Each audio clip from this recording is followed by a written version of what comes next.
Et le maire va devoir sortir.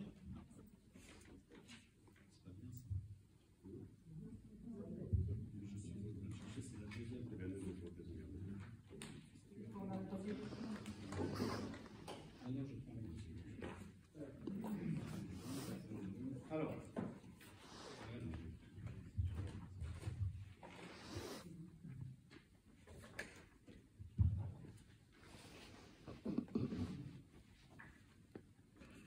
Donc, nous sommes sur la note de synthèse numéro 1, délégation du conseil municipal au maire. Cette note de synthèse annule et remplace la note de synthèse du 12 juillet 2020, suite à une précision qui était demandée par la préfecture sur les délégations 21 et 22. En fait, la préfecture voulait savoir, pour reprendre les termes qui ont été utilisés,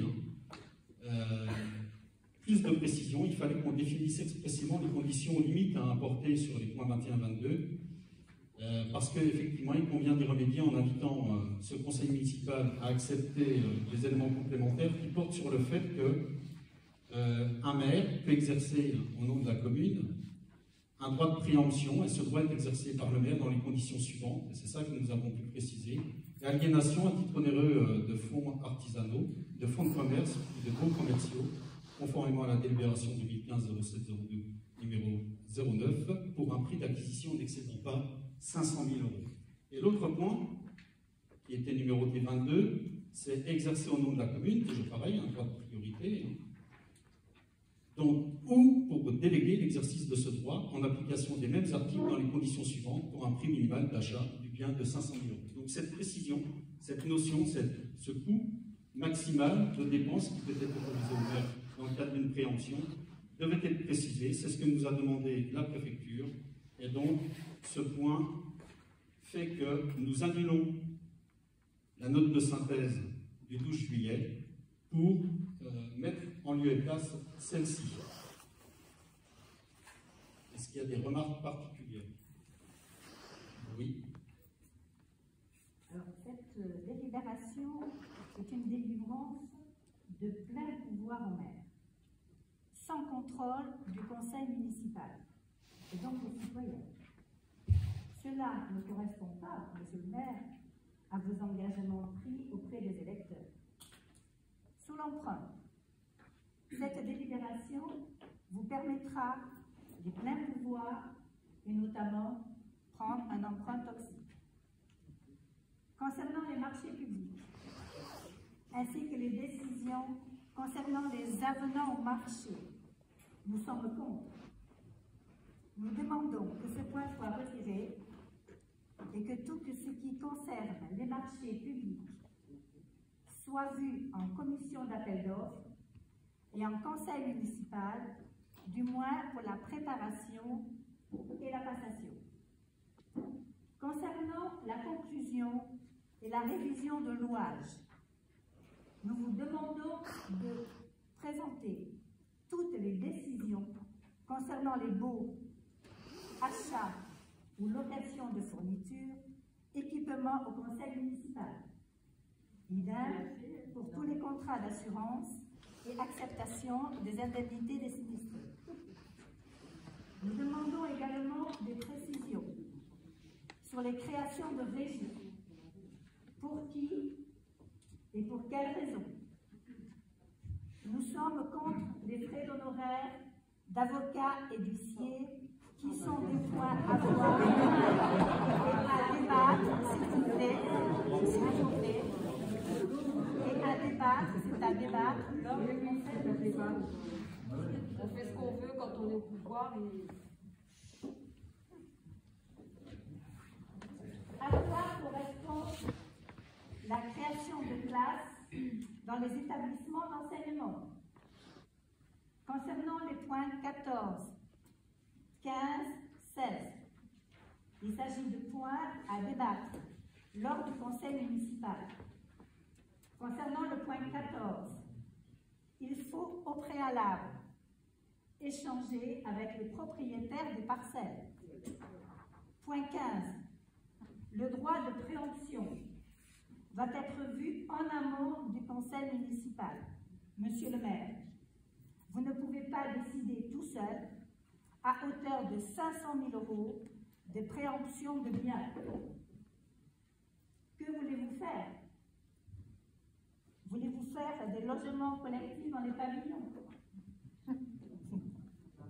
Le point 16 est sans objet, puisqu'il précise lui-même que le cas doit être défini en conseil municipal. Le point 17 également. Le point 19 doit être vu au conseil municipal et débattu. Le point 20, je demande le retrait de ce point pour les mêmes raisons que le point 14. Points 21 et 22, je demande le retrait de ces points considérés comme un abus de pouvoir. Nous vous demandons donc de fournir une copie du courrier du préfet mentionné.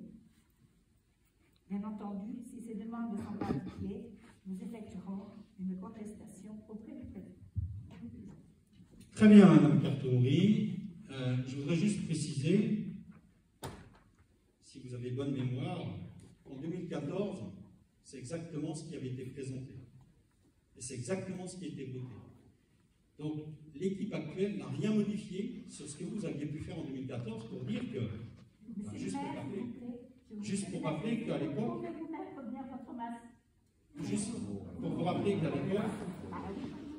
rappeler qu'à l'époque, oui, quand nous sommes arrivés sur le conseil municipal, j'ai su vanter, alors, les mérites, en tous les cas pour ceux que vous avez pu recenser, de votre équipe, et j'ai toujours dit que ce qui était bien, il ne fallait surtout pas le modifier. Là, vous voyez, c'est ce qu'on a pu faire sur cette note de synthèse, et c'est quand même surprenant de notre part de discuter tous les articles, pour ainsi dire, la quasi-totalité des articles. Je trouve quand même déplacé, mais c'est pas grave, on va procéder au vote. Et en ce qui concerne la confiance, soyez rassurés, tout ce qui est entrepris, s'entreprit dans la légalité, et pour preuve, le retour de la préfecture, ce qui fait l'objet, là, ce soir, d'un vote sur 2 points, les articles 21 et 22, mais pas les autres, ce qui prouve que le préfet, lui, n'a pas eu de remarques à formuler, en tous les cas, sur les différents articles dont vous avez fait allusion. Cela dit, vous avez bien préparé votre leçon. Il n'y a pas de souci, Madame Cartori. Maintenant, on va pouvoir passer au vote. En cette période de rentrée scolaire, c'est très bien comme ça. Je vous félicite pour le travail réalisé, mais en fait, il est un peu hors sujet, puisque les différents points ont déjà été discutés la fois dernière, et les seuls qui ont été déboutés, entre guillemets, par la préfecture, sont vraiment les points, comme je vous l'ai dit, 21 et 22. Je vous propose de passer au vote. Donc, quels sont ceux qui sont contre? 4. 3. C'est le pouvoir également de M. Azevedo. Donc ça fait 4. Je vous prie de m'excuser, mais 2. Ah, vous avez le droit de vote. Abstention. 2. Donc 4 contre, 2 abstentions. Et 21. Très bien. Nous allons passer au point suivant, qui concerne la mise en place de la protection fonctionnelle de Monsieur le maire. Et naturellement, le maire doit quitter la salle, puisqu'il ne peut pas être présent au moment du vote. Et je vais laisser la parole à mon premier adjoint, Monsieur Alain Ekstrom, qui va me laisser bien sûr le temps de se présenter. Merci, Monsieur